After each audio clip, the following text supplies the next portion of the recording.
Every year, more than 1 million immigrants arrive in the United States as permanent residents, refugees, and asylum seekers. Why is this? The United States continues to be one of the most popular countries for immigration. People come from around the globe to settle down because they want to live in America. Historically, there have been many reasons that people have wanted to immigrate to America.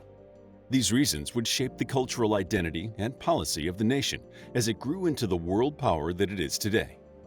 These reasons still drive immigration today because they offer people the freedom to chase dreams, live their lives in relative peace, and find their own versions of success. Although the United States is far from perfect, here are a few reasons why people have migrated to America in hopes of a new life. Number 1. America offered economic opportunities. The United States has never promised economic success to its citizens. Instead, it has offered the opportunity for everyone to be successful, and people succeed or fail based on their own efforts. This ideal has not always been upheld perfectly, but it has drawn many immigrants to America's shores.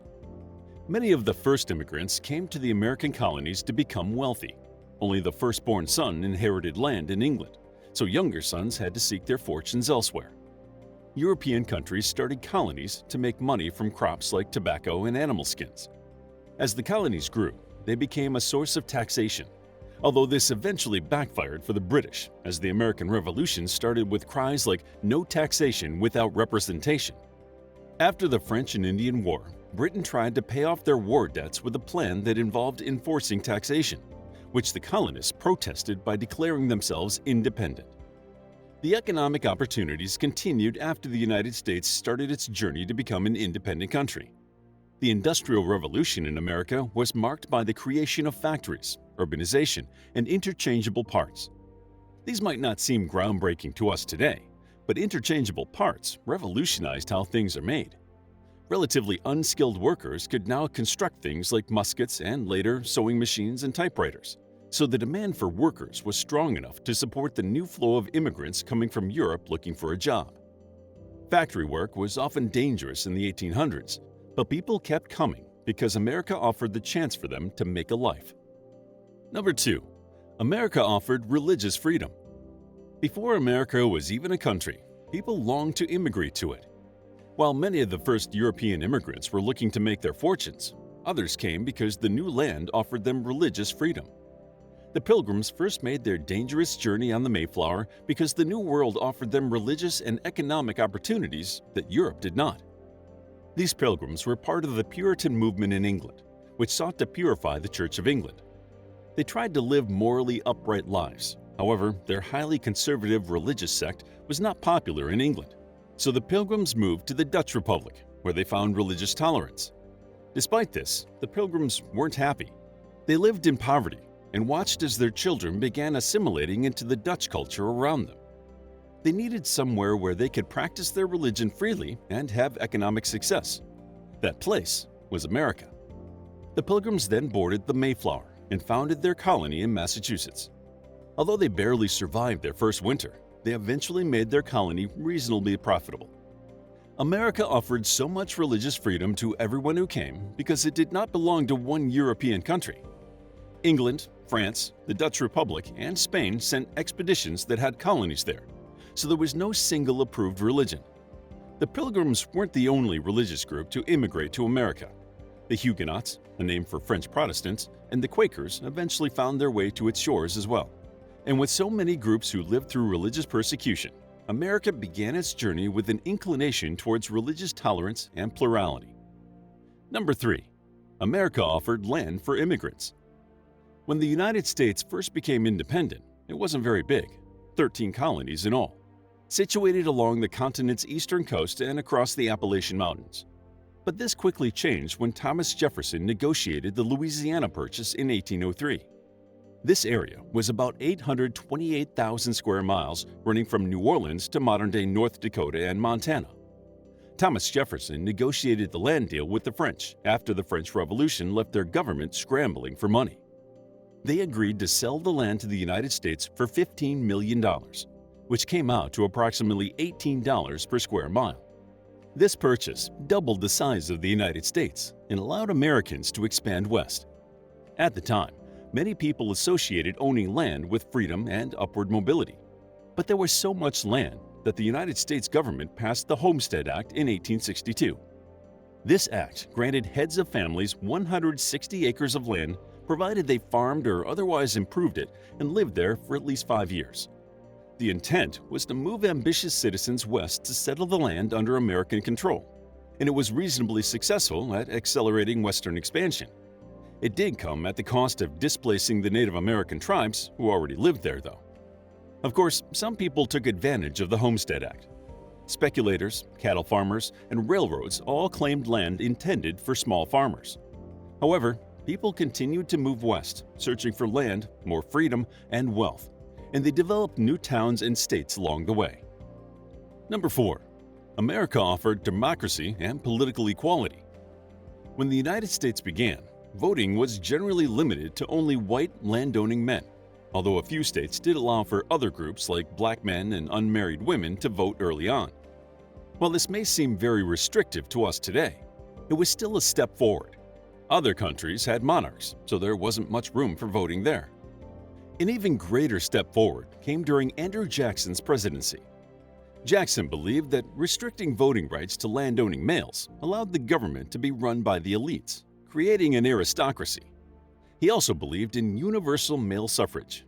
All white male citizens over the age of 21 should be allowed to vote.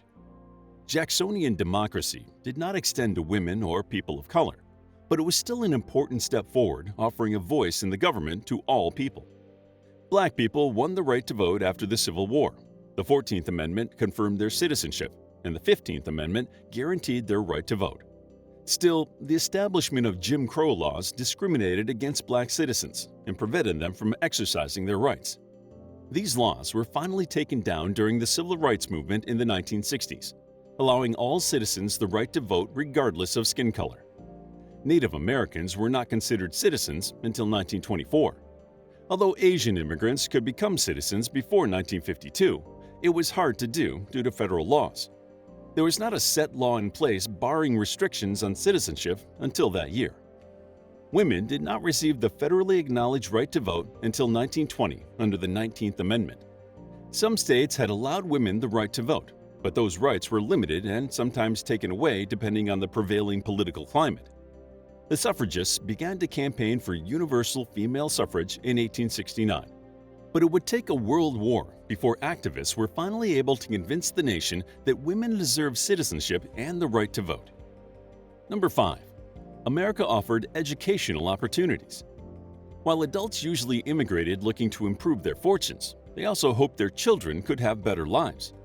Discrimination continued to be a major issue in education until 1982, when the Supreme Court ruled in Plyler v. Doe that undocumented immigrants could not be denied access to the public school system. Education continues to be a major reason why people leave their home countries and move to the United States.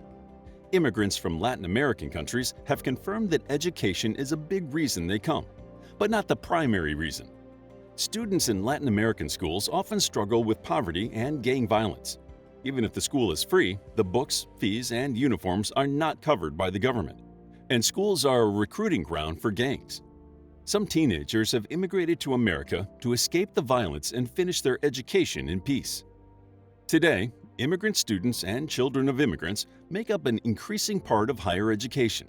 One study from 2020 suggested that almost 60% of the growth in university enrollment came from immigrants and first-generation Americans.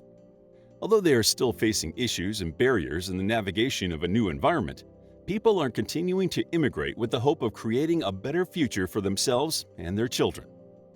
Number 6. America offered refuge from oppressive regimes. Some immigrants have come to America's shores looking for refuge from oppression, disaster, or war. One of the most famous human migrations to America was during the Irish potato famine, which began in 1845. The Irish were poor and utterly dependent upon the potato for their food. There was only one potato variety, and they had no backup plan. In 1845, a blight fell upon the potato crop, and it did not go away. Between 1846 and 1851, over 1 million people died. In a panic, people fled their home country, and while some went to Britain or Australia, many were bound for America in the second wave of Irish immigration. Those who could afford it came straight to New York. Others paid cheaper fares on Canadian timber ships that have since been named coffin ships. Many immigrants did not survive that journey because lumber ships were not made for human passengers, and many of the Irish were already weak from the mass starvation in Ireland. Even though most Irish immigrants survived the journey, they experienced discrimination upon arrival. The second wave of Irish immigrants tended to be poor. They did not have established trades or skills, so they took any job they could find in the cities. By 1860, though, the Irish discrimination began to die down as America turned its attention toward the Civil War. The Irish immigrants worked their way into American society, finding better work and better pay. Eventually, they worked their way up into all parts of society, becoming an established part of America. Number 7. America offered gold. Although the Spaniards had first come to the Americas looking for cities of gold, many people had long given up on finding gold in the United States. They were working to gain their wealth by other means. When James Wilson Marshall discovered gold in the American River on January 24, 1848, he accidentally started the California Gold Rush, even though he was first met with disbelief. The rush began in 1848 and peaked in 1852. Thousands of American men left their jobs and homes to move west to get their share of the gold, which dwindled quickly under the sudden demand. The California Gold Rush made some people a fortune. It ruined others financially. Americans weren't the only ones moving to California.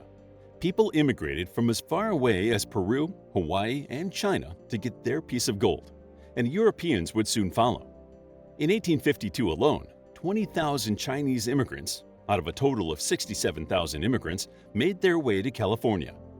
This created a multicultural environment, but immigrants were not treated well, especially as the gold began to dwindle. Violence was common, and the law did not often protect immigrants from such attacks. Many Chinese immigrants stayed anyway. They started shops or worked for the railroad building tracks.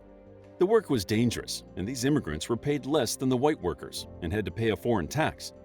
But the Chinese workers stayed because they could earn more money in America than they could in China. Although the California Gold Rush did not bring instant wealth to everyone, it did bring many immigrants to the West Coast and continued to stir the melting pot of America. To learn more about the United States, check out our book, The History of the United States, a captivating guide to American history, including events such as the American Revolution, French and Indian War, Boston Tea Party, Pearl Harbor, and the Gulf War. It's available as an ebook, paperback, and audiobook. Also, grab your free Mythology Bundle ebook while it's still available. All links are in the description.